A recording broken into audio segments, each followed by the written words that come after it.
আসসালামু আলাইকুম। তো কীভাবে টেলি রিচার্জে রকেটের মাধ্যমে অটো অ্যাড ব্যালেন্স করবেন। তো টেলি রিচার্জে ঢুকবেন, টেলি রিচার্জে ঢোকার পরে অ্যাড ব্যালেন্সে ঢুকবেন, মেইন সিলেক্ট করবেন।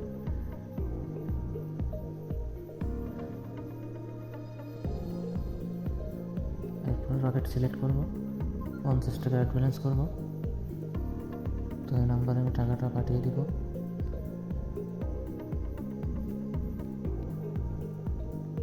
তো টাকাটা পাঠিয়ে দেওয়ার পরে আপনারা এইভাবে টাকাটা পাঠিয়ে দেবেন। দেওয়ার পরে আমার অলরেডি পাঠানো আছে, তো আমি দেখিয়ে দিচ্ছি। তো এখানে পাসওয়ার্ড দিয়ে দেবেন। দিয়ে দেওয়ার পরে একটা SMS চলে আসবে। SMSটা অলরেডি আমার কাছে চলে এসেছে, কপি করব। করার পরে আমাদের টেলি রিচার্জ অ্যাপসে চলে যাব।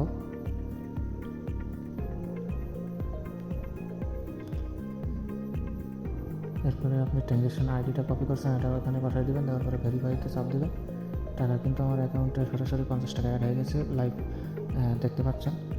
তো এইভাবে আপনারা রকেটের মাধ্যমে অটো অ্যাড ব্যালেন্স করবেন, অথবা বিকাশ, নগদ, উপায়, রকেট সবগুলো সেম কায়দায় এইভাবে আর কি আপনারা অ্যাড ব্যালেন্সগুলো করবেন। পরবর্তী ভিডিও পেতে অবশ্যই আমাদের চ্যানেলটি সাবস্ক্রাইব করে রাখবেন। ধন্যবাদ।